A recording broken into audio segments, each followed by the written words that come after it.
And in this one, I want to extend the conversation that we started in my last video when we were talking about male mother need.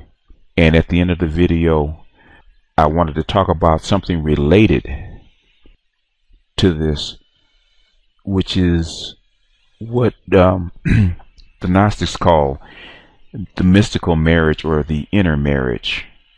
Something that Jung came up with and psychologists extended it, and it is something that is related to a symbol that we use earlier in the Esoteric MGTOW series, which is the yin and yang symbol.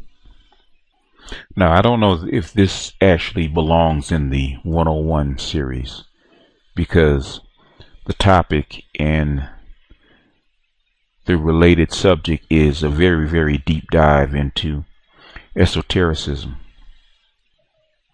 It's a very, very complex subject and a very, very deep and personal subject to all men and women for that matter.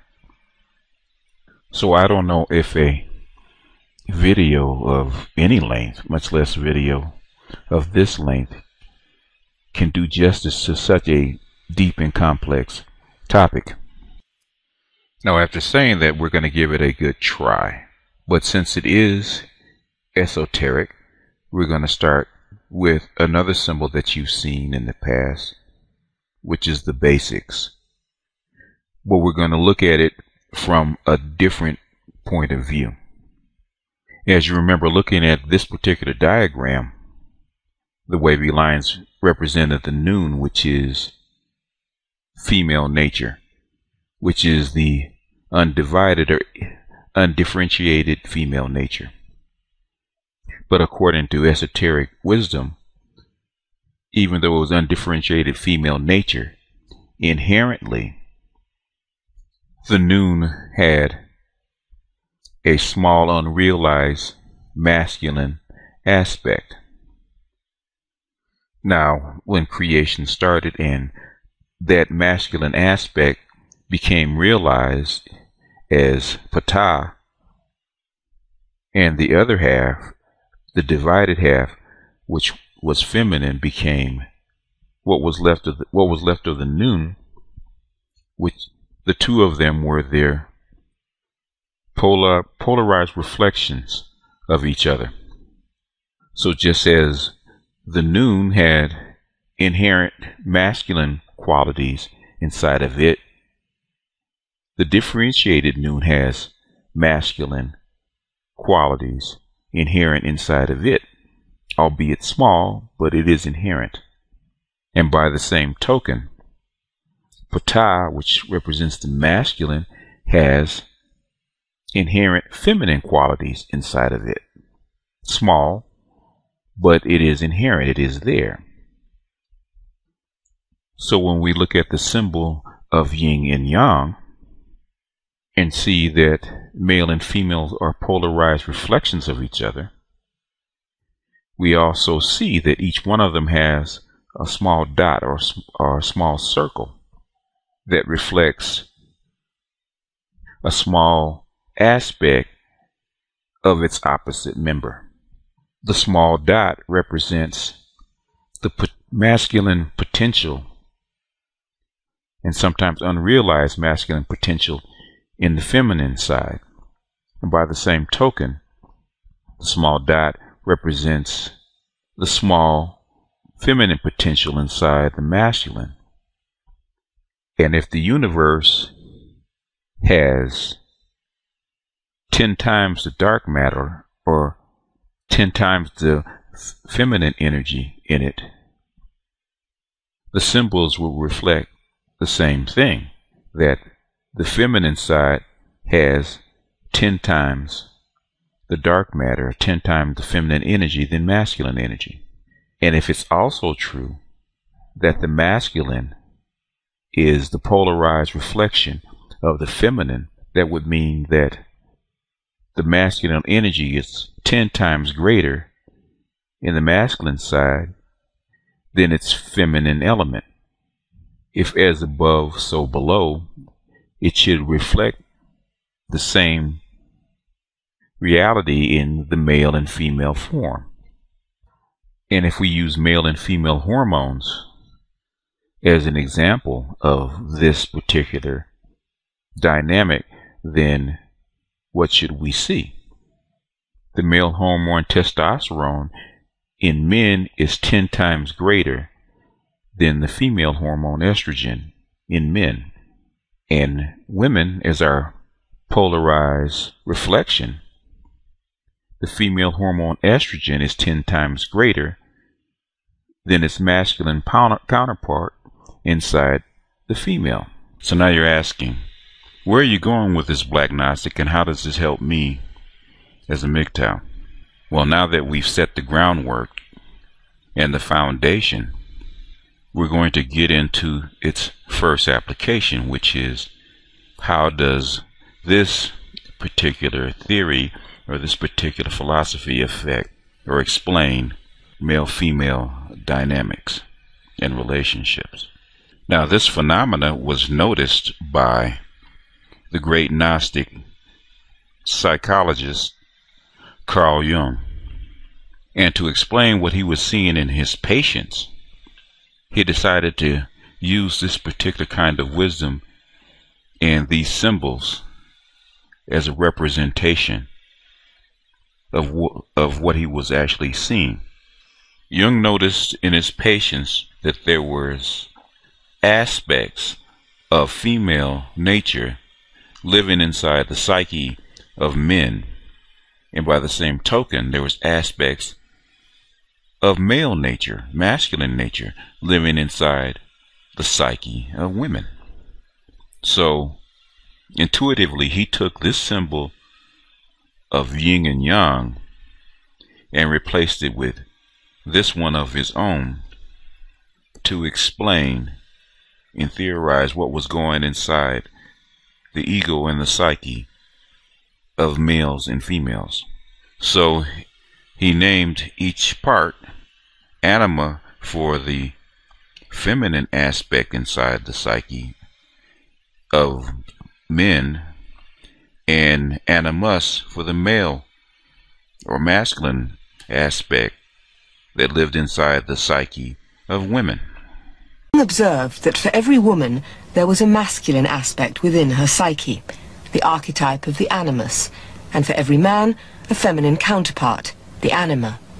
The anima is an archetypal form expressing the fact that a man has a minority of feminine or female genes, and that is something that doesn't disappear in him. That is constantly present, and it works as a female in a man. The same is the case with the animus. That is a masculine image in a woman's mind, which is not sometimes quite conscious, sometimes it is not conscious, but it is called into life the moment that woman meets a man who says the right things. And then because he said it is all true, and he is the fellow.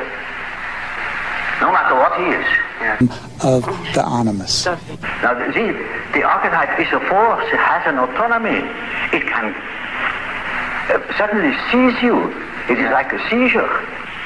So, for instance, falling in love at first sight, that is such a case.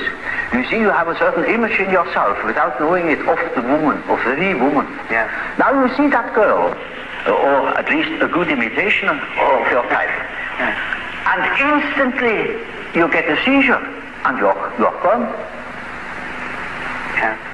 And afterwards you may discover that it was a hell of a mistake.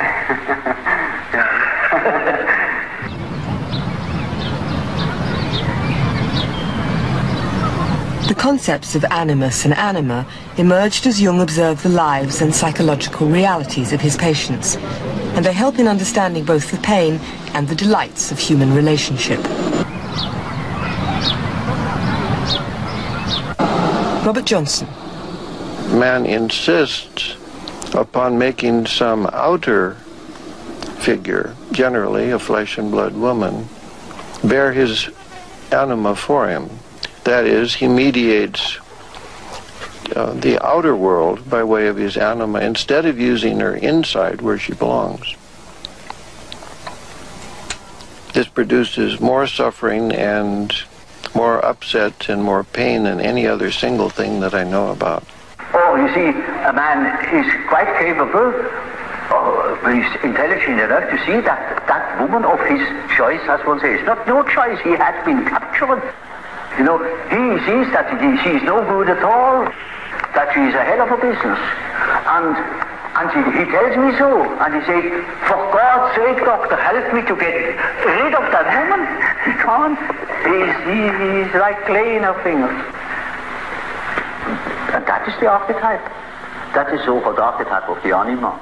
This contribution of Jung's animus and anima theory is not only of immense use in understanding relationship difficulties and the joys and richnesses of relationships, but is actually something, as with all the best ideas, that people, ordinary people, are doing anyway. That's a real acid test of all psychological theory. If it really turns out to be a description of what's happening, it's good theory. Now, what the clip just showed you is that the anima and animus are powerful driving forces inside the psyche of people. So even though that they're small, they're extremely significant. And because they're hidden inside the dominant nature, their invisibility or lack of access is troublesome. And just like in the universe, that aspect of the animus or the anima wants to express itself in the outside world. But for this particular segment, we're going to focus in on men, and we're going to focus in on the anima, the female inside men. As the video showed, what do most men do with their anima when they're trying to realize it? They project it onto another woman, the actual female nature in the real world. Men are constantly looking for that Nawalt, that unicorn that will precisely project the anima that's inside him, that female nature that's trying to express itself inside of his own nature. So that man will jump through all kinds of hoops and go through all kinds of trials and tribulations just to keep that particular woman, so that she will carry his anima for him. So that love at first sight, that attraction, that instant attraction, that hot girl, whatever is in the vision of that man's psyche, that perfect anima that he has, that's what he will go after. I mean, if you notice about yourself and about other men, men tend to pick the same type of woman over and over and over again, because men are constantly picking the woman that fits the picture of the image of his anima in his psyche. And as the doctor said in the clip, this is troublesome. Why? Because you're putting something outside yourself and giving somebody else control of that piece of your psyche, or the piece of your soul that belongs inside of you. And when it's outside of you, you become a servant of it, instead of when it's inside, it becomes a servant of you. And that's what the inner marriage is. The inner marriage is, for men anyway, fully realizing and fully growing that quote-unquote feminine quality, or that feminine nature that's inside of you, and then linking that with your own dominant male nature, and so that it can create positive feelings. It can positively affect what you create on the outside world. It is the two poles of the battery that are hooked up to an engine, just like the mystic marriage with Ptah and the noon coming together to create the universe. Just if Ptah is not completely realized, the universe can't be created. The same thing inside of you. If your noon or your anima is not fully realized, then you become stuck you become a non-creative person. And then what will you do? You look to get married. You look to have a relationship. You look to have children, to charge up your creativity to actually do work. What MGTOW is actually about is about that inner marriage, developing that latent side of you, that anima inside of you, instead of projecting it upon another woman and giving that woman control. When that anima is outside of yourself, you protect and you provide for women and children. When that anima is inside yourself, you protect and you provide your ideas, your creations, your thoughts, your feelings. Instead of a half person looking for its significant other, you become a whole and complete person, capable of doing for oneself, and capable of being complete within oneself. Now, in this particular segment, we just skimmed the surface of the inner marriage and the anima and animus. I could always do a female side, but if the listeners out there want me to dive deeper into this particular subject, I can do a part 2, and we can go deeper into what a mature anima inside a man is and how the mystic marriage can help. We can get a little deeper into the dynamics of it.